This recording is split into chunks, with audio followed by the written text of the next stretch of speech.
will it show?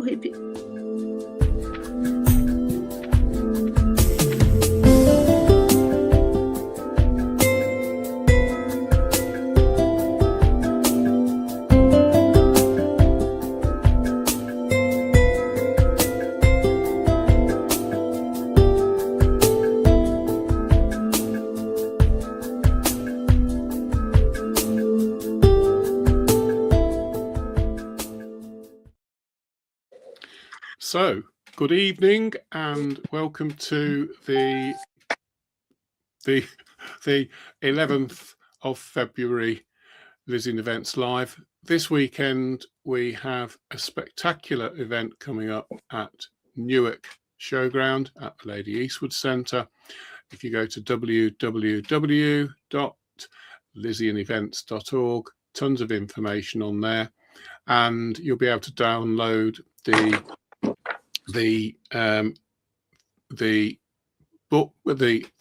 download for the events page all on the website. Please have a look at it, and away you go. Tonight we have a very, very special friend. I've known Brigitte for too many years to mention. When we were young, and the wonderful, wonderful lady who we know as Brigitte Which. Good evening, Brigitte. How are you today? Good evening, Ian, and good evening, everybody. I'm delighted to be here. Absolutely lovely. If you have comments, please put them up. If you've got questions to ask Brigitte, please put them up. Bear in mind that the show runs for an hour, and we have a lot of work to cover, a lot of information to cover.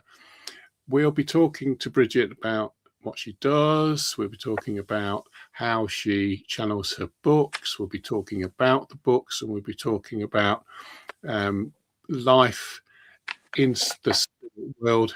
Brigitte has been involved in this for a long, long time. But before we go any further, let's see where we go. Brigitte, would you like to introduce yourself? I'll ask you, who is Brigitte Rix? Well, I don't know. Where is she?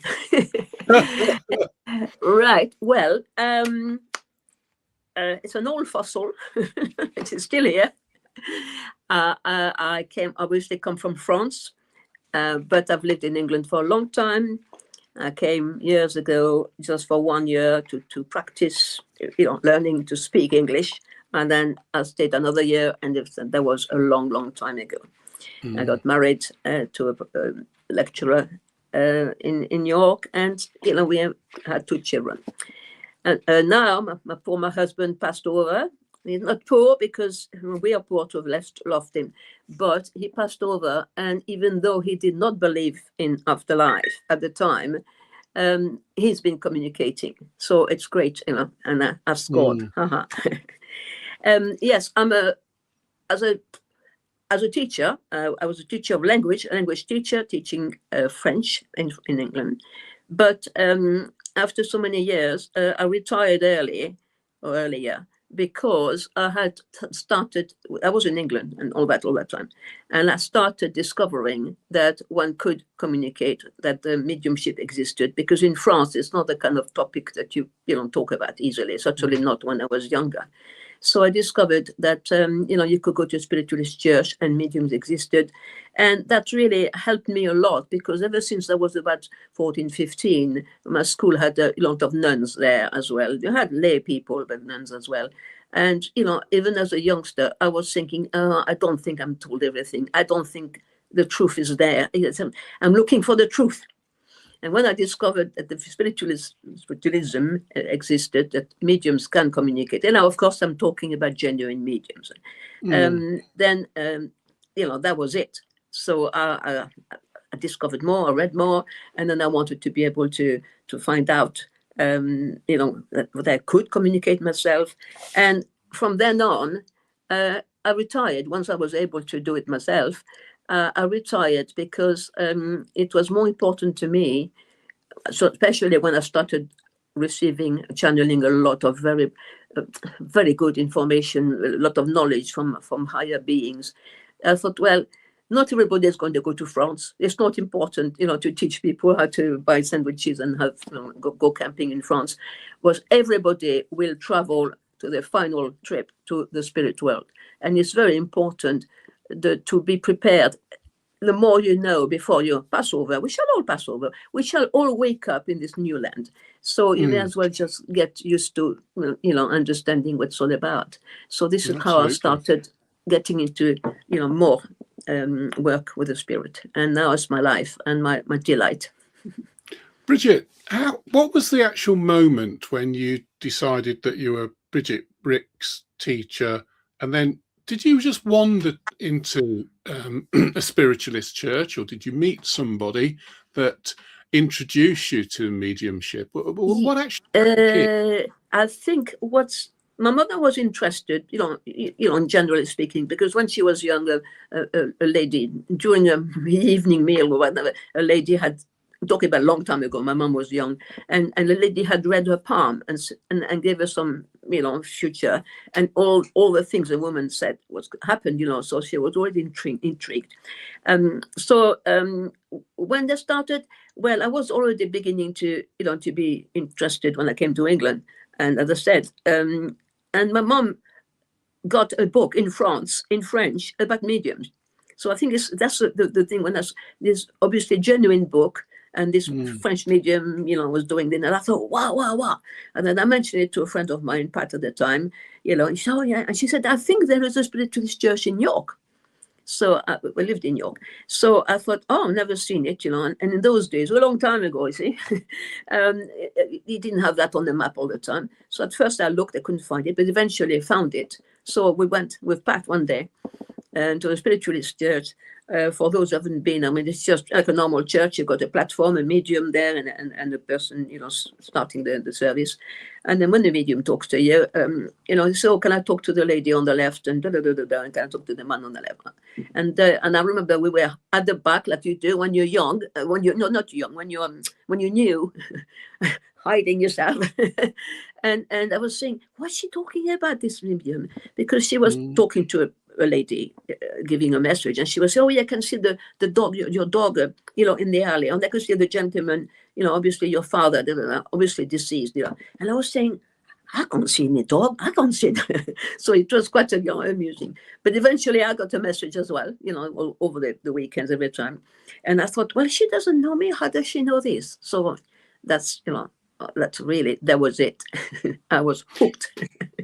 Can you remember the first message that really made you think there's something in this? Was there a message that really connected to you, that took you forward? I can't remember. Well, one of the first messages I got, during this those first times, those first visits, because they had two services, Saturday and Sunday. So I was there Saturday and Sunday. I was really lapping it up. Not always getting a message myself, but watching other people, you see. And when you see people reacting and taking it in, I think I can't remember, one of the messages I had the first, it might have been more on the psychic side than the spiritual side. For people who don't know, a psychic side, people use the word psychic all the time now, but to be very finicky, if you work psychically, it doesn't mean that you're going to be communicating directly with spirit people. Just psychic means you can read the aura, you can sense, the life of the person, because in your aura, all your emotions, your accidents, your joy, the things you hate cucumbers, or you don't like Horlicks, or you've broken your leg when you were 2. All that is, the traumas are in your aura, and anybody who can do that, a psychic person who can do that is good. They can sense your aura, they can tell you that. So this lady on platform, I remember one bit when she was telling me, oh, at the moment you're feeling like this and this happened, in your life. I said, how does she know that? Because she comes from Liverpool and I'm in York, But after that, and I think she mentioned a name, which was my godmother. So I thought, and I said to my mum, oh, I think she mentioned grandmother, in the spirit. So I started thinking, yeah. And after that, went different places, and you end up with messages. Sometimes not always marvelous. Sometimes, it's a bit vague. But there again, something else, may I say, about a medium. Therefore, a medium is more than a psychic. A medium can be psychic and discuss your aura. But when they can say, oh, I've got a gentleman in the spirit world, who's passed over, and he had terrible pain in his midriff, and he had some kind of cancer, and he was about 70 when he passed, and, details like that. And he said that you were worried yesterday about talking to Ian and things like that. So it's very good. That's a medium. But I forget what I was going to say now. It's important. It's important to understand that even if you're a good medium who can communicate, as a medium, and I do it myself, we cannot command. I can't say, oh, I want grammar, I want Auntie Flo coming. If Auntie Flo hasn't learned to communicate, or if she doesn't want to, or if she was brought up, in the belief that, ooh, you don't talk to the dead. They're up there until you don't talk to the man, to the people on earth either. Actually, talking about that, in spiritualist churches, you have what we call open circles, which is when you practice, students practice, you sit around and you have a teacher who guides you and makes you learn to give messages to each other. And it's important to understand that it all depends on the person. Talking about circle, I'm losing my track. I mentioned circle because in the spirit world, they have circles as well. Of all people, the peoples in spirit who pass, okay, they're feeling alive and so on, but surely you can't talk to the earth, surely you can't, so the same kind of attitude, And this is why I was pleased when my husband eventually learned to communicate. But other thing, to finish with that, is that you can't command and you can't order somebody. And also, it depends on we are all vibrations, we are all frequencies and so on. And if the person, the departed, is not quite on the same wavelength, as me, then it's like having a round peg in a square hole, it just not very good. And yet that same Auntie Flo goes to a different medium who's the same shape hole, and then he might just get her. And I'm saying, well, why didn't I get her more details? Because, they had to adapt their vibration, let's say, with absolutely. mine. So it's not that I can't do it. It's just, we didn't understand. Their language maybe was, I don't mean language, but the vibration language wasn't quite fitting, So it's all these little things. Yeah. So how long had you been working with spiritual works and mediumistic work? How long was it before you started to get an inclination towards channeling your books? How did that happen? I'm really interested to know. Well, I mean, I just don't do anything. I just hold a pen and it happens. Okay? Well, I've got to say, talking about spiritual journey, before the books, actually, to say books, I want to call. We are obliged to say books because they are written, they got a cover and it's published. But the channelers, I'm the channeler, isn't it? So the communicators, I would see them more like, the people at, the Royal Institution, the Christmas lectures, they come in once and they come and give you, what do you call that? A talk, Yes. Informative talk aimed at the general public. This is how my books, their book, I'm only hold a pen, they write it, how they are. It's not a great literature, piece of literature. It's just they talk and they explain in everyday language without jargon. So we have to call it books, but it's better than book because it's at an accessible level of understanding. Yeah. So this book, it became more book when in 1999 I was already tuning in, already getting a lot of information before. When you're talking about books, so it's in 1999 when my mom passed over in front of me in a hospital in Nice, in the south of France, and she had the stroke. And the next day, she contacted me. Now, by then, I had already been communicating with spirit, not for books. I used to talk to them and say, what about this, what about that? And I was learning a lot. So the day after she passed, I tuned in. She had a stroke in front of me. She died, and she was half paralyzed. So in a way, I was glad for her. All right. So I got back home at her house, at our house. And then I thought, oh, yeah, mom is gone, it's sad. And then I thought, oh, does she know where she is? I mean, we always talked about, we had chats about spirit and so on. She knew I was mediumistic. And I thought, does she know where she is, or is she looking for me in that hospital? Because I spent a whole week sitting on a chair by her bedside before she passed over. And I thought, I shall ask my guide. He'll know. And I always speak English to my guide because I like English, and it doesn't matter. He said to me, you can speak any language. It doesn't matter, because as long as I know the language, we can communicate.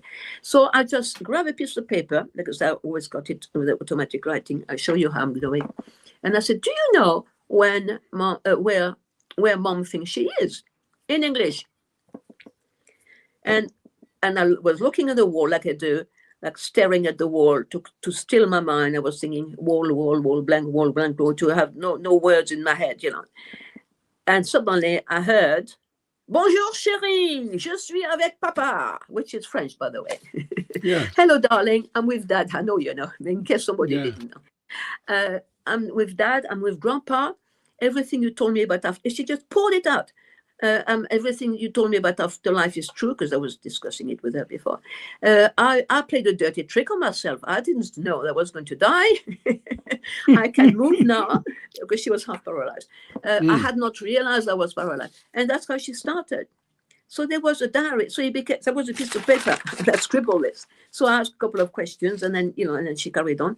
So I asked her what happened yesterday, and she explained that this is really exciting, actually, how she passed.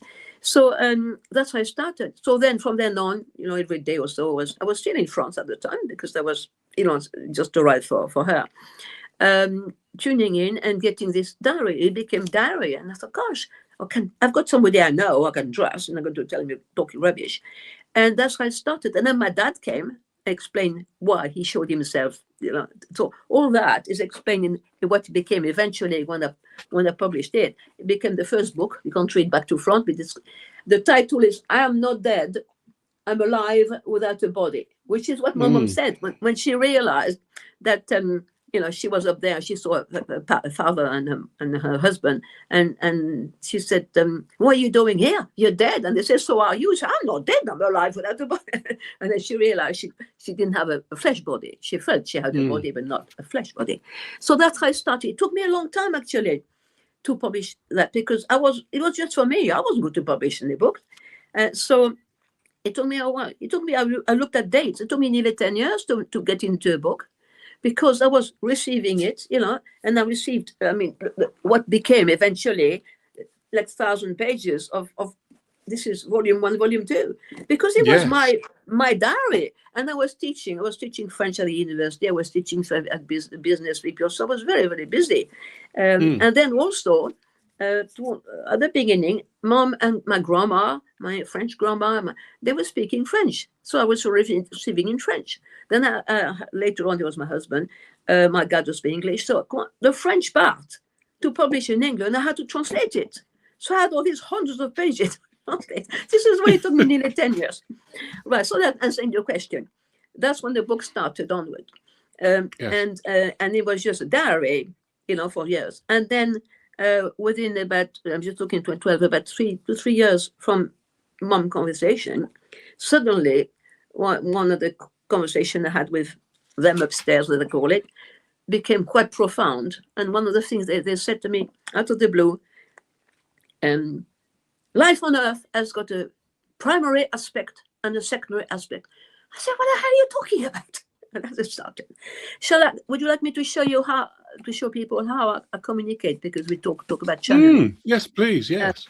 Because it became how I started communicating, having been to the spiritualist church and making some friends there.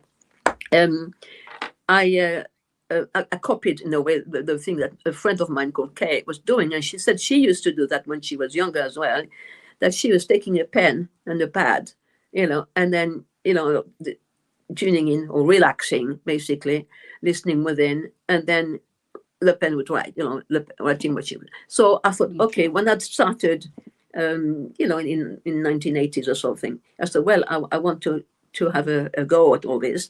And I started the pen, say, right, okay, anybody there? And that is explained in the first chapter, in my introduction of the first book. That's the volume 1, I'm Not Dead, I'm Alive. followed by volume 2, the same one, the same title. And I explain how I can. So what I do, I take a pen. I'm in the barrow. Don't take a pencil. A pencil is not very good at all. It's slow. Okay. I take a pad. Do take a pad with I'm looking at pads with a wire there, because it's much better than to turn the pages. You see, otherwise it's difficult. Okay. Except this one I've done it. And I write the date, and the page is blank. And I wait. I relax, I tune in. I mean, at first, especially nowadays, after 40, 50 years, I'm all right. Of course, there was only one when I started. I used to first, as they say, protect yourself. In other words, intention is what matters, people. Intention. What you do it's important. If you intend to do some good, if you intend to communicate for the good, you're not going to have any nasty people coming to talk to you. I used to say, well, I don't want any clown, clear off.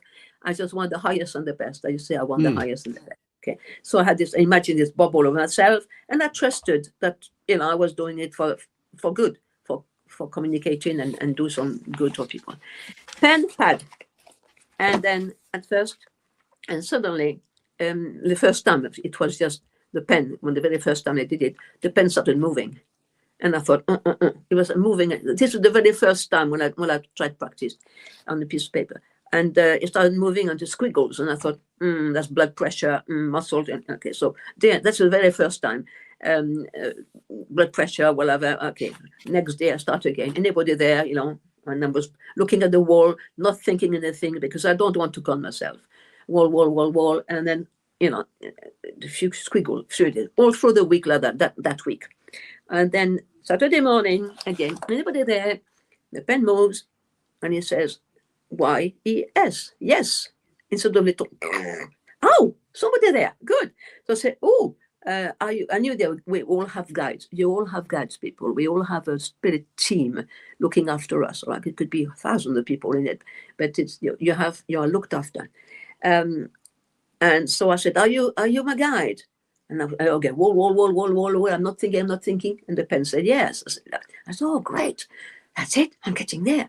So, who are you? Because we always say, who are you?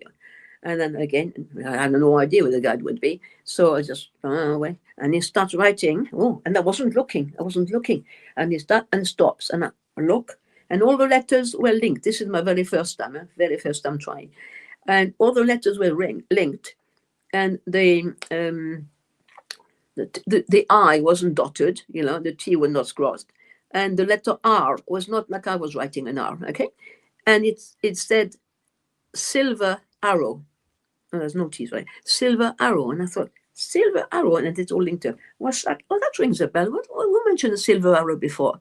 And then I remember that maybe many years before, I'd been to the spiritualist church, and one of the mediums said to me, oh, you've got a guide who is waiting for you to communicate. He calls himself Silver Arrow. He's not an Indian. He just uses it as a symbolic name because he's there to look after you, to keep you on your straight and narrow of your life plan, because we all have a life plan when we come to you. And so that was it. So comes to the crunch now. I thought, that's it. Great, I've done it. I've cracked it. I cracked the sound wall. I go, right. So can you tell me how was the world created? The easy question you ask like every day. How was mankind created? And I wait again. Wall. And the pen moves. And this is me asking with my mind, hoping they're going to tell me about the creation of the world. Okay, for those who think it's my imagination, right? And then it starts moving, and then it goes. And then stop. And I look, it says very tired, goodbye. And you could see the stroke by the pen. It was a pencil I was using. Just went down. So I said, oh, come back. No matter what I tried, nothing, no squiggle, nothing. So I went to see my friend Kay, the one who could do it. And she said, oh, yes, you've communicated. But don't use a pencil because it's too slow. You need to use a biro, point one. And you're pressing too hard on the paper, on the pad. So, of course, they were sending with their mind a lot of energy through my arm to move the pen. See, so that was very hard. It was the Olympics for them. So we got back home in the evening. I start again, barrow, pen light, come through, and he came through. And that was, and I said to you, why didn't you answer my question? That was it nearly 50 years ago? He said, because we shall teach you what you can take in good time, gradually. Well, if they had then told me what they have taught among these 10 books now I've got channeled, the knowledge enormous, I think I would have run away. So that's how I started to see. You ask me a question, it's going to take a long time. But so what I do is that, you see, a pen, a pad, and then it starts writing, and I hear it. Oh yes, that's a little bit to say. At first they were using the pen and moving the arm, but it became very, very exhausting, mentally for them. It was hard work, energy-wise. So what they did, which made me panic a little bit, because I'm wary. I don't want to con myself or con anybody. Just this is again the first week when I was doing it properly with them.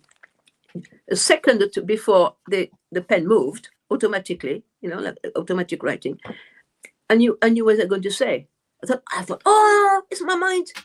And when I discussed it with them, they said, no, it's easier for us to send the words in your head, and because your brain has been trained since you were a kid to make words, the brain knows how to make you write. So it was easy. That's how they're doing. So it's telepathically guided pen. Perfect.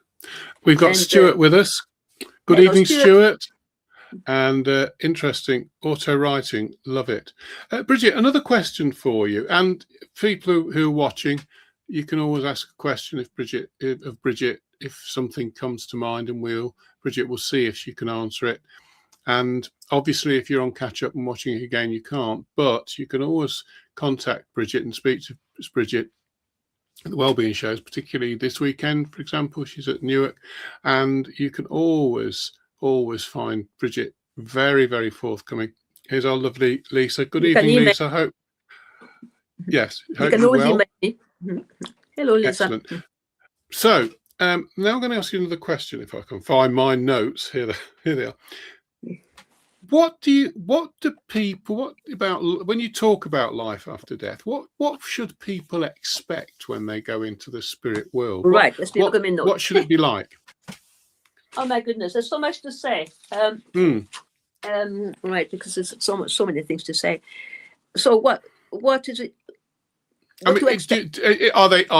they in an atmosphere? Can they pass through walls? Can they just wander where they like? Can they instantaneously go from one country to another? Can you give us an idea? I mean, I've read your book, so I don't. Yeah. But I don't want to answer this. I don't want to answer this. Well, could you give the people an idea? Well, and especially in book 10, which is going to be published in a month or two. it's already explained before, but to be very specific. There's no where. Hello, yeah. It's no where. We think it's like a big hole, big, and they all piled up there. It's not actually. It all depends on your knowledge, on your understanding of the afterlife, on your general attitude, and also the state of mind at the time as you die. I mean, if you die in the fire, there will be a traumatic place. So for a few moments, you might still think you're in the fire in the car burning, But otherwise, like anybody who just fall asleep and pass over, you'll find you feel yourself, but suddenly any pain that you might have had because you've been ill or something like that, you find, oh, I don't have the pain anymore, and you are received. It always talk about this lovely light. Beautiful light, even lovely smells, and you find loved ones, people you care for, who you loved, departed, and even people that you may not know now, but who you've known before, in that time, or maybe a great grandfather, things like that. So you are welcome. And of course your guides and all the helpers. So we have a lot of helpers around us, and suddenly, oh, my friends, oh yeah, and you feel great. The basic normal person would feel great, because you feel young again, and as there's no real time up there, but you feel good, yeah, because after all, the body is not there anymore, and the body is what makes you feel, unwell. The nervous system is what makes you have pain. There, Yes, you get rid of the pain. I mean, I've just lost my, as you know, I just lost my partner, a few months ago, and he was in terrible pain for 9 months. Because of his heart, his lung, and it's horrible. So I'm pleased for him that he's escaping it. And he wanted to see his mother, and he saw his mom because it's communicated since, and not just him, many others. Yeah. And I mean, my husband communicated. This is all in my books. You have a lot of communication of people. The first 3 books there. So what do I expect? Well, this is why it's important to be a bit of aware of what could be done. Yes. So can I answer the question, the lady there? She says, yes, please, sir. Yes. Yeah, I don't have any audio books. No, because it costs the earth to have them recorded. And I would record them myself, but I'm conscious of my accent. And I think if I had to listen to that Brigitte Tricks talking with this accent, she'd get on my nerves. Oh, no, I think you should do it. Because it's extremely expensive to have recorded it. But my son I think you should do it. Yeah, but I think you get fed up with my accent. I think I can't get rid of it. So I love. Right. So can I just say for anybody newish, and especially if anybody who's quite new to the whole thing, is this is I was selling Russian doll. Yeah. I want to say hello to Heather and Celine. Like it's Cecilia in Gosforth. We just met, and lovely to talk to you because we've never seen each other yet. And they very kindly are going to come to Newcastle, Gosforth, isn't it? Lovely. So yes, thank you very much. And I want to say hello as well to Martin if he's watching tonight, because it's one is linked to Celine, the friend. And thank you very much for saying hello. Yeah, this is my little trick, little gimmick. This is us, a human, like the Russian doll. The outside there. It's the flesh, okay? But we are told from childhood, this is you. No, that is not you. This is your car, your transport on earth, because we are all animals are everything that exists. All that exists is vibration, energy. Think of light or energy, okay? And that's what we are. So we are not that. We just, to be on earth, because the earth trip, this is if you want to go into more let's say, I don't want scientific, but the more profound topic of why we are on earth and what is the earth, and forget about the Big Bang, forget about the soup with the amoebas and so on. It's not like that, okay? But we are that, actually a being of light who is inside this flesh, while on earth, to be able to keep it alive. It's got a life force. And is attached to it and get the heart going and so on. And the interesting thing, because you're talking about life to death, is that at night, every time we go to sleep, like the same way as you have to recharge your mobile, you have to recharge that poor body of energy. So it just flies off while you're snoring in bed. It flies off, still linked to the body, and it flies off to, let's just say simply, a higher frequency, and where it can recharge itself, on very simple terms, not scientific, okay? But that level, that dimension, is what I would call the spirit world reception level.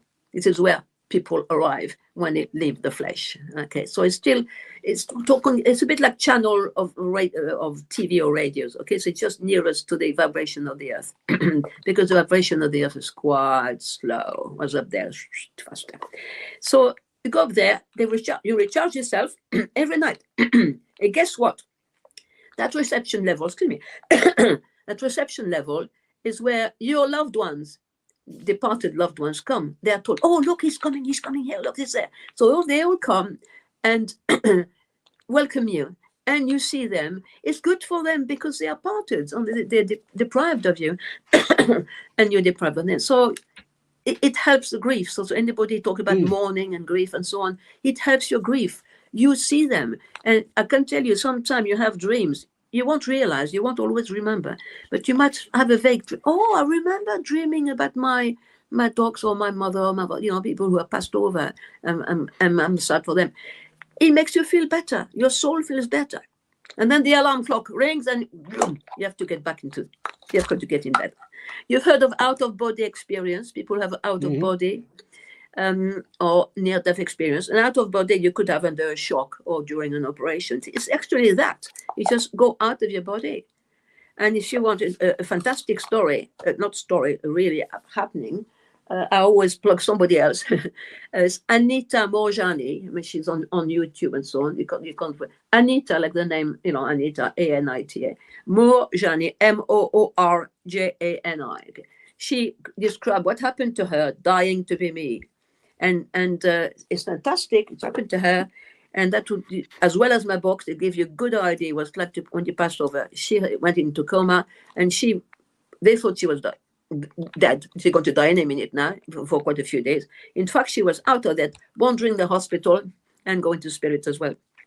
So this is what we need to know. We are a body of light, and we at night we meet the others. We don't always remember, but if we remember it a little bit, you have seen them. You will have seen your loved one as they are now, smiling, happy. They're not going to be looking out. And if they lost a leg, they'll have another leg. If they had dementia and all that stuff, their mind is fine.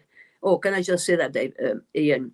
The mind is not the brain. The brain is not the mind. And if you professor somebody is saying that, I'm sorry, sir or madam, you're wrong, okay?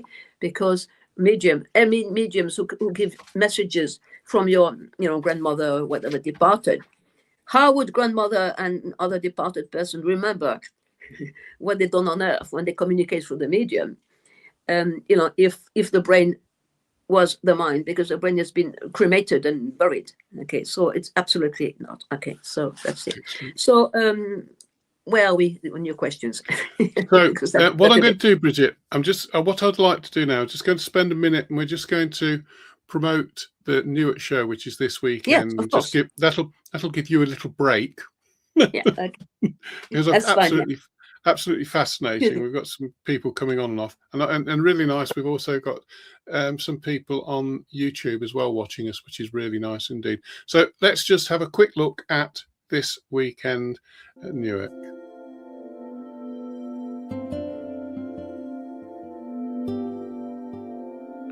The Newark Wellbeing Show is well attended by visitors.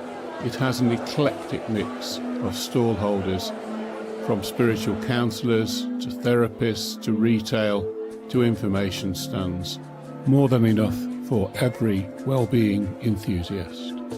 At this event we will have over 70 people standing. There are 30 talks over the weekend and stage presentations.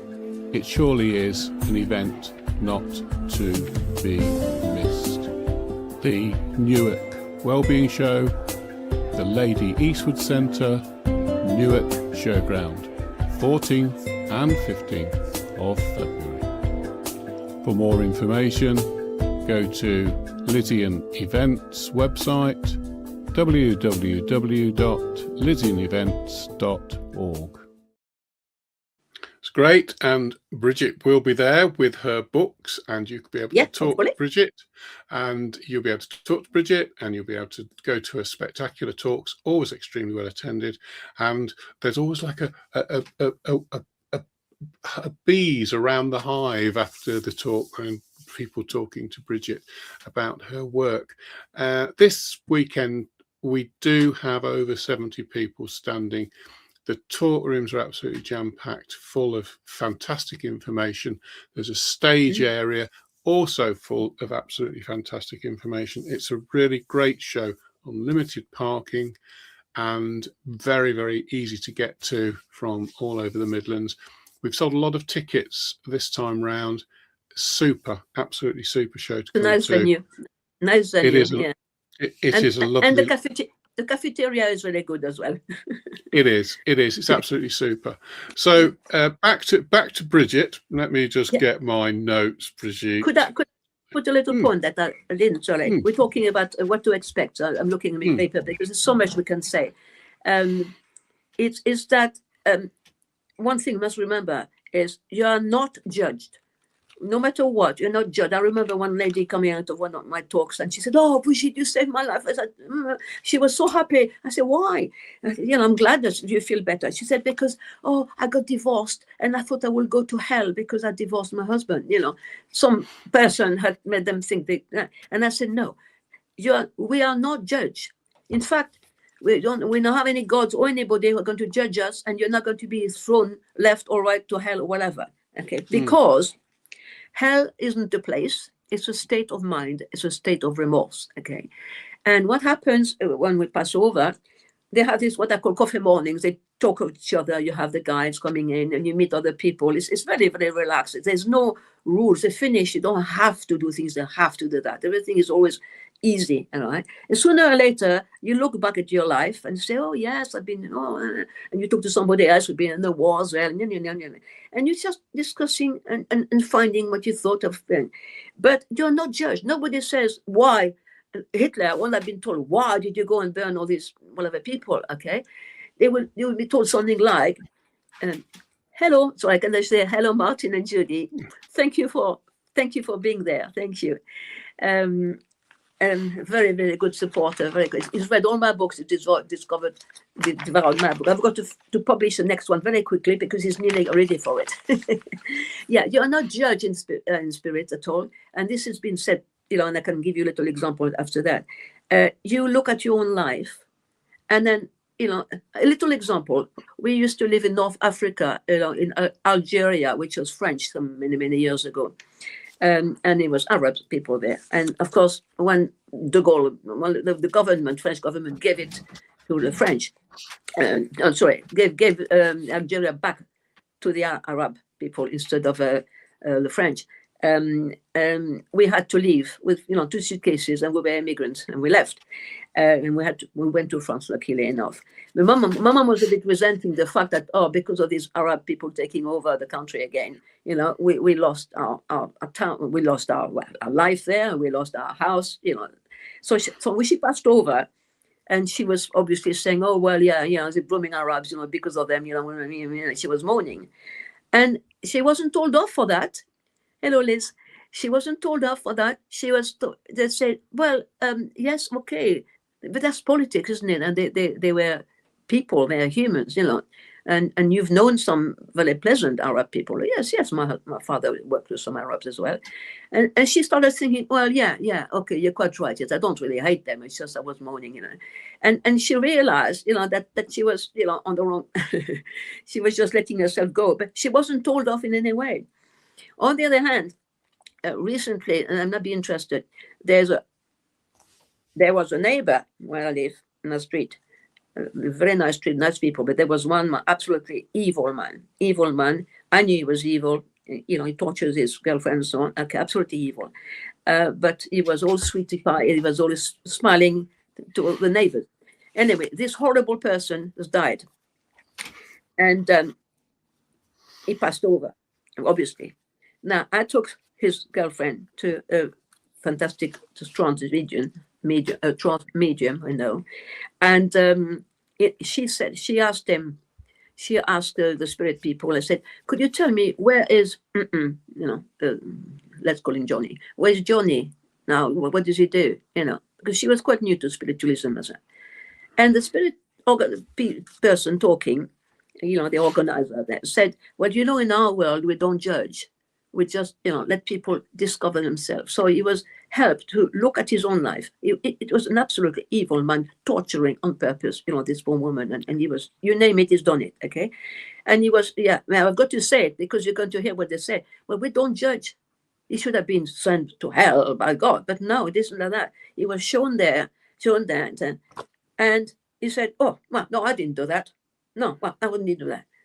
He wouldn't accept that he'd done anything wrong. All right, having tortured the poor innocent person, And the girlfriend that said, who said, "That's him. He would never admit he's wrong." So you see, in the church would say, "Oh, go to hell," but what is going to happen one day when he accepts to face what he's done, then he'll have hell for eternity because he will feel so guilty. I hope. you know. And this is what hell is. It is a state of mind, a state of remorse. When you realize that you've done something wrong, then you can't undo what you've done.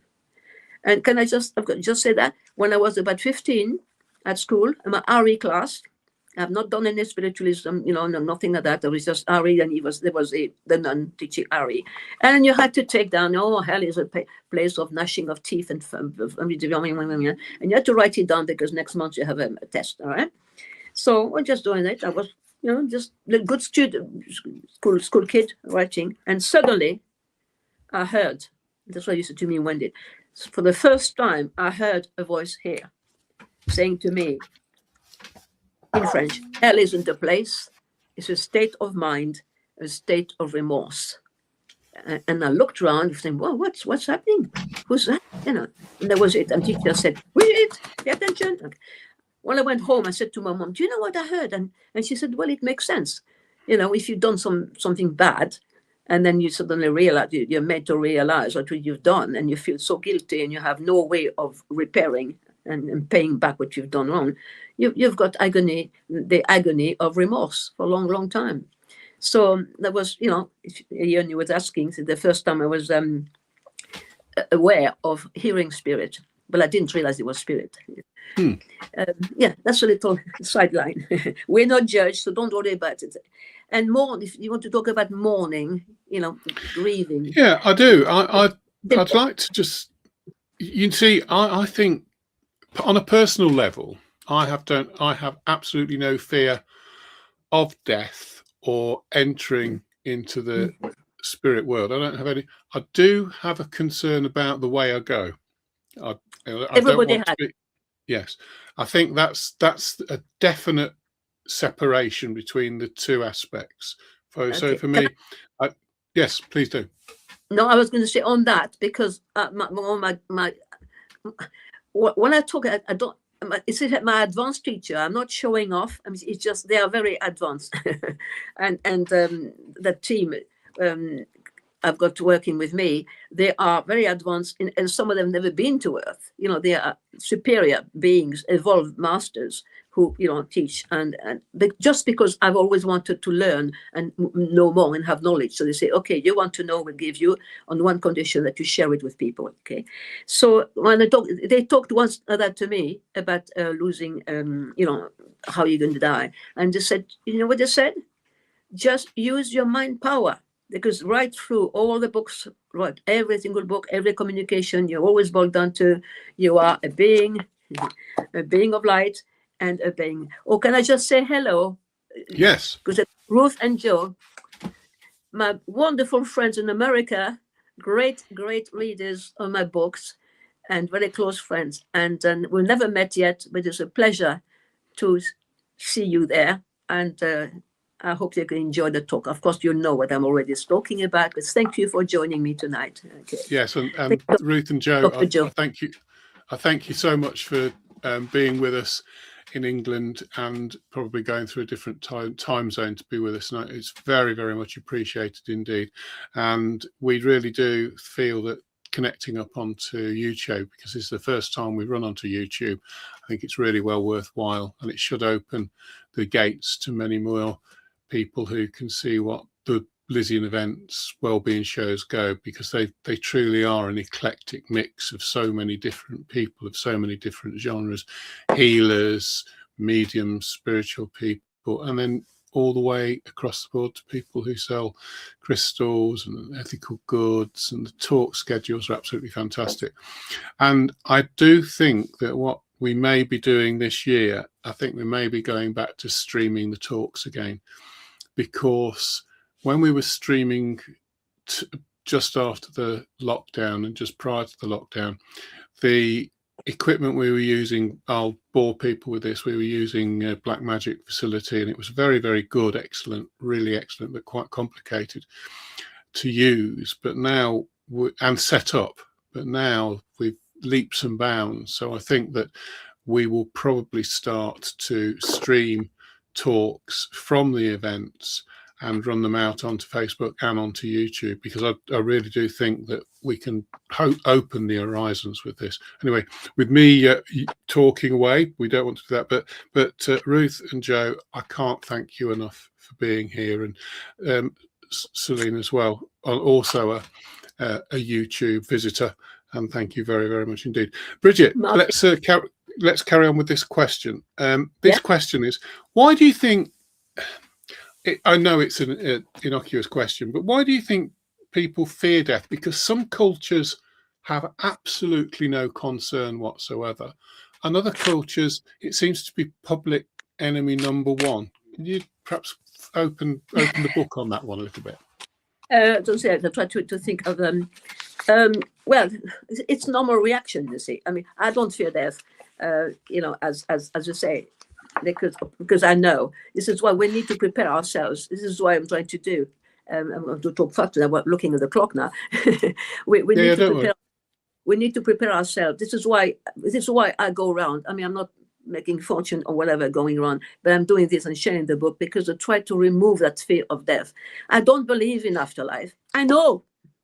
Believing it could be vague. I know. I have no doubt whatsoever. Okay, I've talked to many people, my family, lots of friends, because I'm medium as well, so I communicate with friends, fantastic advanced, teachers. So I'm not. The fear is, well, first of all, it's normal. You're frightened. Is it going to be painful? So that's what I was just going to say. My teachers say, will yourself just say it will not be painful. When I get to leave, my body, I will just go fly off. So I just programmed myself that one day I want my kids, I don't want to leave this earth until I've cleared the house and you don't have any any problems having to empty the loft and so on. But when I'm ready for it, don't cry for me, because I'll be happy on the other side. And I just want to fall asleep and wake up, and that's it. And you can will it. You can will it. If you fear it, that's valid for anything. Please, as a rule number one for my teachers, please, and that other complementary medicine will say the same. Do not fear, because our thoughts are electromagnetic or electrical signals. And, they got the magnet, and we attract, we create what we are fearing. That's the problem. If you want to look at the good advice, is for people that is newish, is to look on my website, www.I and I'll put it up for you. Yes. I say this is easy, not expensive, and you get a special. There's two little books compared to the big ones. Okay, this is to help you people, everybody at any level, and even me who already knows all that, I still learn from them. It's Golden Keys to Freedom and Hope, and the following. Excuse me, the follow-up, Your Secret Power. Okay, is to teach you to not fear. Because our mind is a creative power. In fact, the whole universe the whole existence, all that is a thinking power. Okay, so what you call God and so on is a thinking, intelligent, fundamental, creative. Creative, that means if you think, it happens. When you pass over to spirit, you were asking, what do we do? One of the things which has surprised people is that they say, oh, I've just thought that. I've just thought, oh, I'd like to be on the beach. And you find yourself on the beach, an example.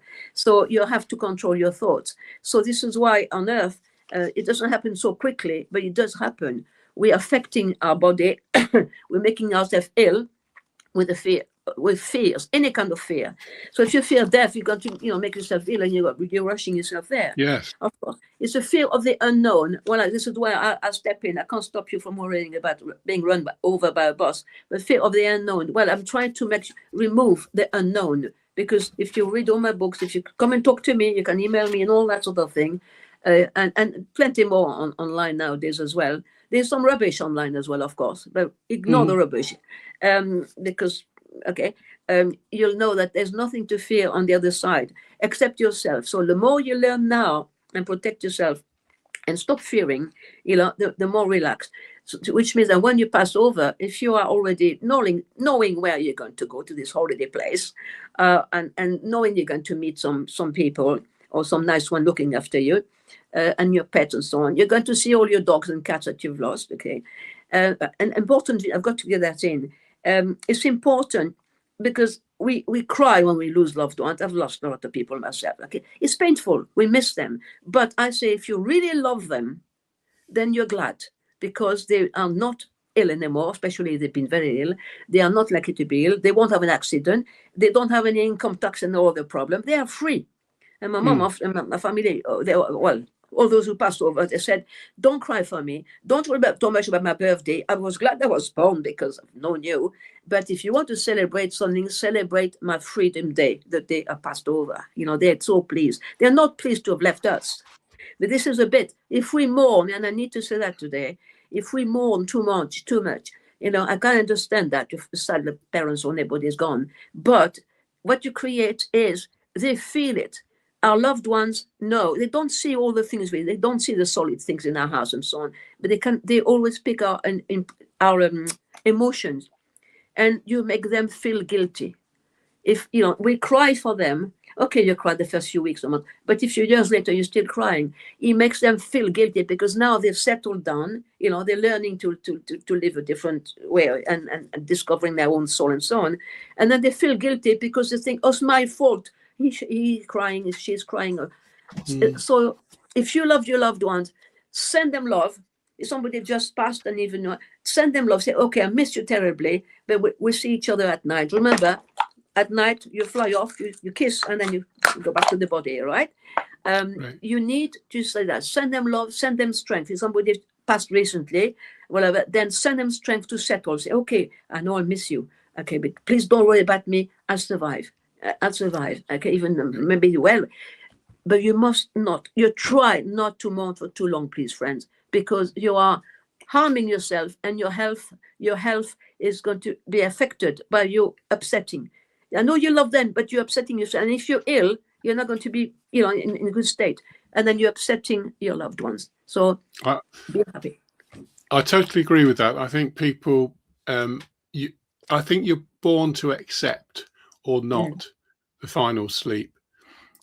Alice said to me some time ago, I'm frightened of dying. And I said, why? It's the final sleep, Alice. You'll close your eyes and that will be the end of it. And don't forget, you're only 8 or 9.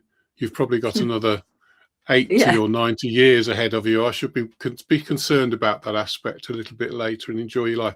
Brigitte, before we talk about your books, I just want to run the next 3 shows, and yes, then we'll talk about your books. I'm very conscious of the time, and I'm absolutely. And you, I know for yourself, because you've been absolutely spectacular. But I just need to run this one advert. Oh yes, do. You must. So yes. Take a break. Here are the dates for the next 3 events: Newark Wellbeing Show, Lady Eastwood Centre, February the 14th and 15th. Newcastle upon Tyne, Wellbeing Show, Newcastle Racecourse, February the 28th and March the 1st. The original Mansfield Mind, Body and Spirit show at the John Fretwell Centre, April the 11th and 12th.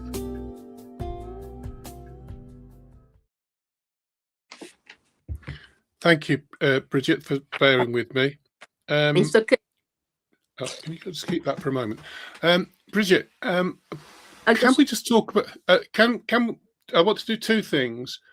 I want to talk about your books, and then I have a very sad and important announcement to make towards the end.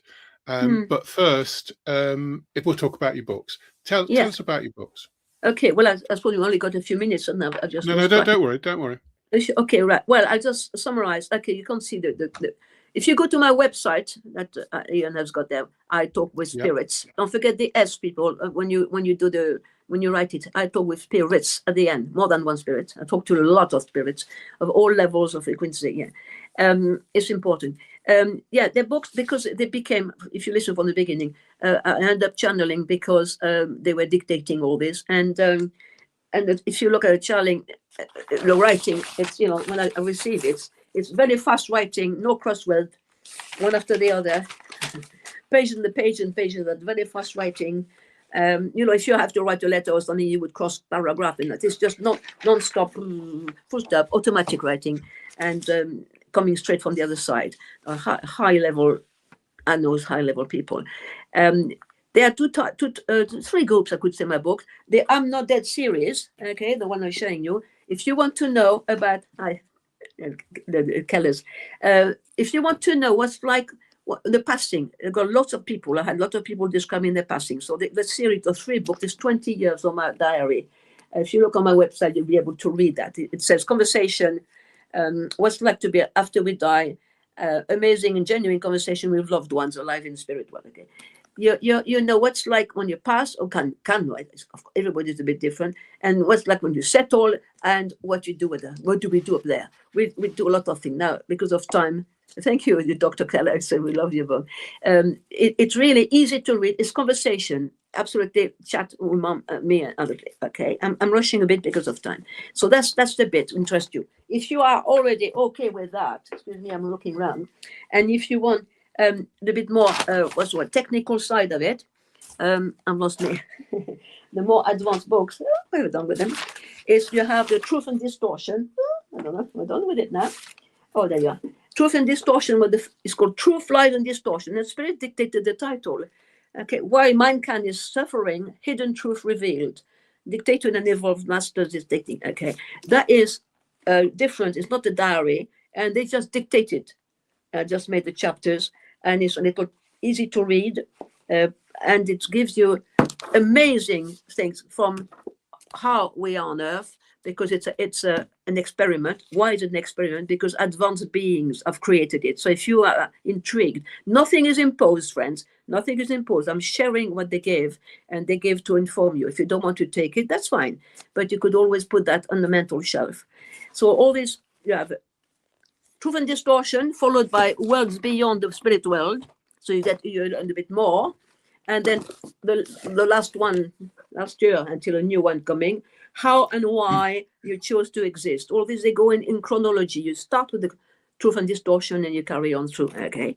If you just want to have help with your life, it's the one that was showing you there, my two little babies. They were dictated by Spirit during the lockdown, with all these horrible things that were being imposed on us. It was imposed on us because fear is what the Nazis were using, to manipulate people, and it's used nowadays as well. These two little narrow books there are very easy to read, and my teacher wanted to dictate it because it says to free the minds of unhappy people who are shaken and confused by life-changing events, with the COVID thing. They filled with fear and doubt, they grieve for loved ones, they suffer health problems, and they seek help, about an uncertain future. It gives you tips. It gives you tips how to relax, use the mind power, protect yourself. And if you do that, friend, if you wake up in the morning or before you go to bed, imagine the light coming over you like a big bubble, all right?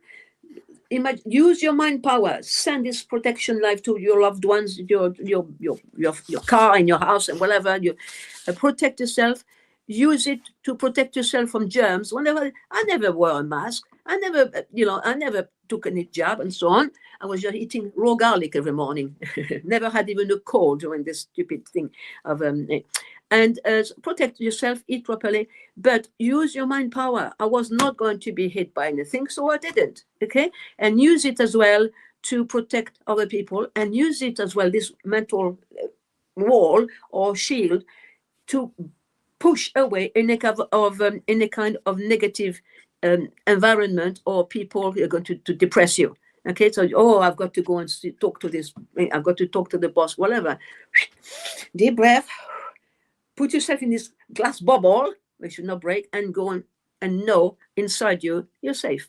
And the more you do it, the more you believe it, and the more it will work.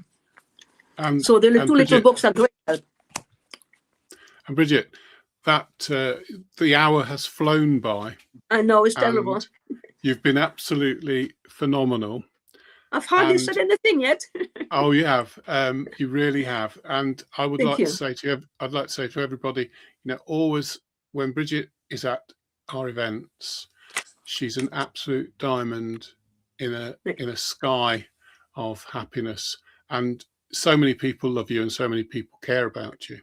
Now, Well, as you will have noticed, and people watching have noticed, I haven't been too interactive this evening. And I've been reticent to make this announcement that I'm about to make. But I think that because Brigitte is here and because of what we have been talking about, I think I'm going to make this announcement. We've lost a phenomenal friend on Friday.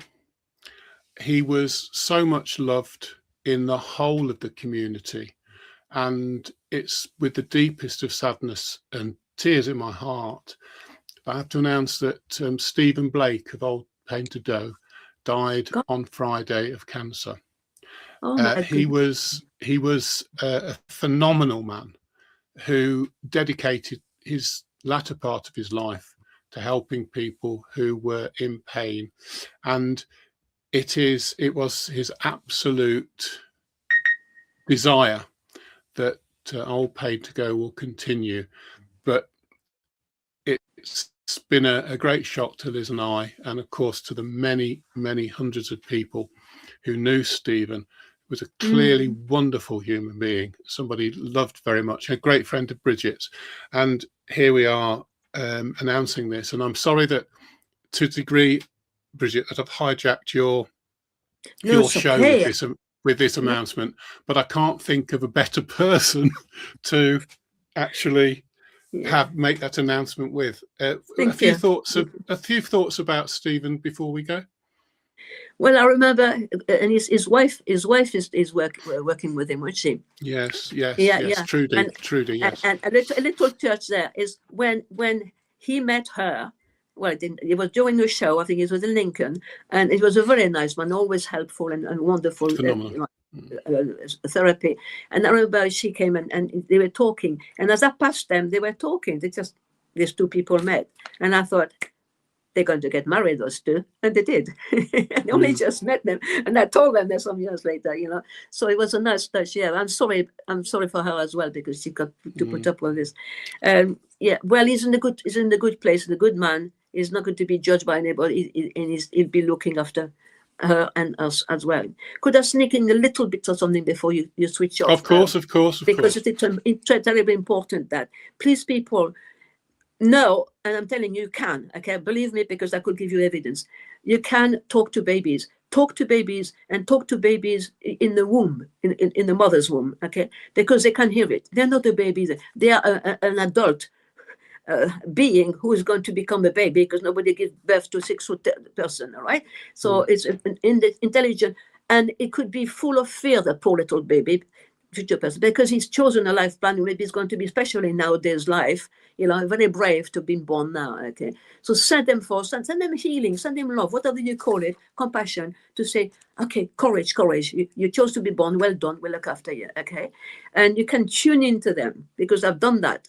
And for anybody who likes to try to expand their gift, you could tune in with a photo. I remember tuning into a photo of a mother, pregnant mother, and I just wanted to see whether I could get as a boy and a girl, And I got, oh, boy, and then the pen started writing, and I got a whole page, 2 pages of this baby, this adult person who's a baby for now, who telling me why he chose his mother, and why he's coming to Earth. And from then on, so when the baby was born, eventually, he confirmed he was a boy. And then after that, I got, with my very nice family, they sent me photos he was growing up. And I tuned into him, as he was a little boy, gradually, even 2 months. And he was telling me excitedly, this baby who couldn't even talk, he was telling me spiritually what he was doing he lived in another country. And he told me as well that we knew each other, him and me. Yes, we knew each other. He and I were a monk in the north of England, and it described what we were doing there. So you try that. There's plenty of things you can do, friends. Switch TV off, switch the blood news off, and tune in. And tonight can we just all send thoughts to what's his name? Trudy and Stephen. Yeah. That's right. Trudy and Steve. Send him thought to give him strength. He know where he is, but give him strength because he will be up there. And thought to Trudy as well. All of us. Excellent. Love and courage and strength. Thank you. And thank you to everybody coming.